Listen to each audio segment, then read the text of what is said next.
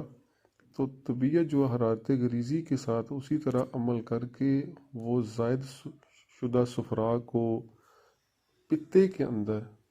پتے کے مقام پر اس کو محفوظ کر لے گی۔ اور جب جسم میں صفرا کی کمی ہوگی، یعنی خون میں صفرا کی کمی ہوگی، تو اس ٹائم پتے سے نکل کر وہ دوبارہ طبیعت جو حرارت غریزی کے ساتھ عمل کر کے اس نسبت کو، صفرا کی اس نسبت کو خون کے اندر برقرار رکھے گی، یعنی صفرا کا جو اعضاء کے لحاظ سے مقام ہوا وہ مرارہ پتا ہوا۔ اب حالت صحت میں جب اعصابی تحریک ہوگی تو جسم میں بلغم کا غلبہ ہوگا، تو طبیعت جو ہے خون میں بلغم کی اس نسبت کو برقرار رکھے گی۔ بلغم جو ہے ہماری اعصاب کی غذا بنتی ہے، اور جو بلغم کا مقام ہے وہ خون ہی ہے، یعنی جو بلغم ہے یہ خون، کچا خون اس کو کہتے ہیں، یہ خون کے ساتھ ہی بہتی ہے، جہاں خون جاتا ہے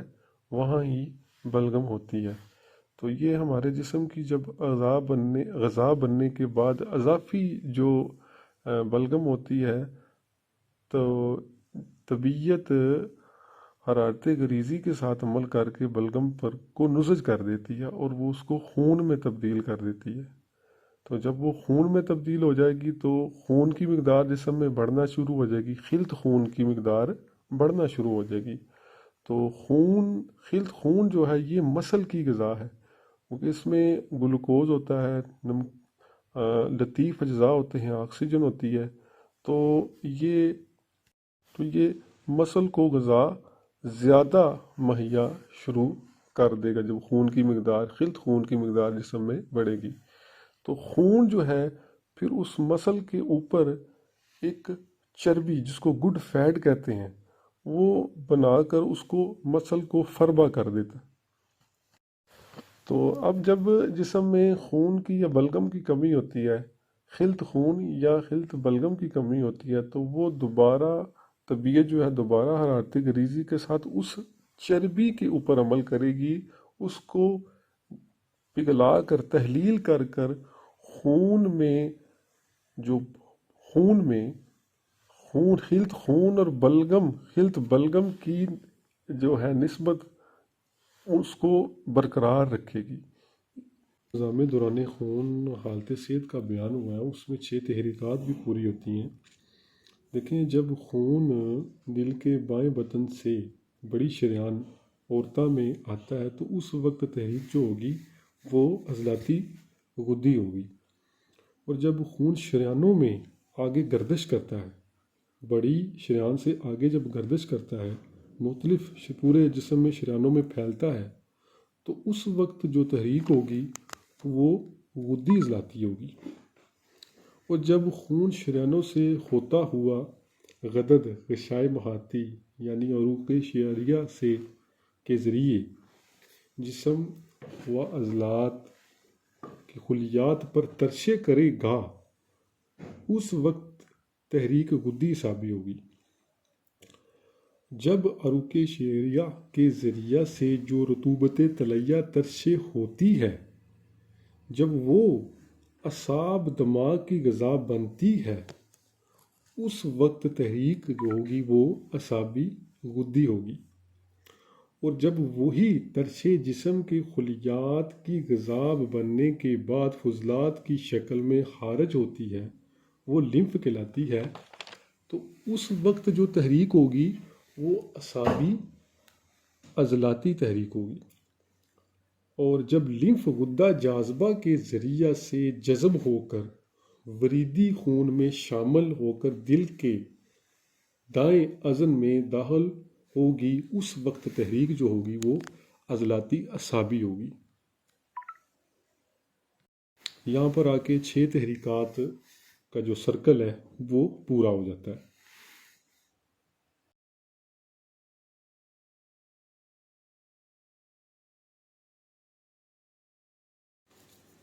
جو نظام دوران خون حالت صحت کا بیان ہوا ہے، اس میں 6 تحریکات بھی پوری ہوتی ہیں۔ دیکھیں، جب خون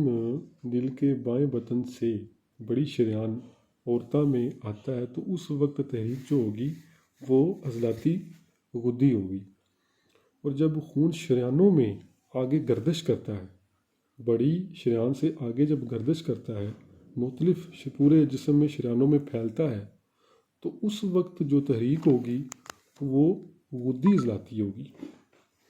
اور جب خون شریانوں سے ہوتا ہوا غدد غشائے محاطی یعنی عروق شعریہ سے کے ذریعے جسم و عضلات کی خلیات پر ترشے کرے گا، اس وقت تحریک غدی اعصابی ہوگی۔ جب عروق شعریہ کے ذریعہ سے جو رطوبت طلیہ ترشے ہوتی ہے، جب وہ اعصاب دماغ کی غذا بنتی ہے، اس وقت تحریک جو ہوگی وہ اعصابی غدی ہوگی۔ اور جب وہی ترشے جسم کے خلیات کی غذا بننے کے بعد فضلات کی شکل میں خارج ہوتی ہے، وہ لمف کہلاتی ہے، تو اس وقت جو تحریک ہوگی وہ اعصابی عضلاتی تحریک ہوگی۔ اور جب لمف غدہ جاذبہ کے ذریعہ سے جذب ہو کر وریدی خون میں شامل ہو کر دل کے دائیں اذن میں داخل ہوگی، اس وقت تحریک جو ہوگی وہ عضلاتی اعصابی ہوگی۔ یہاں پر آ کے 6 تحریکات کا جو سرکل ہے وہ پورا ہو جاتا ہے۔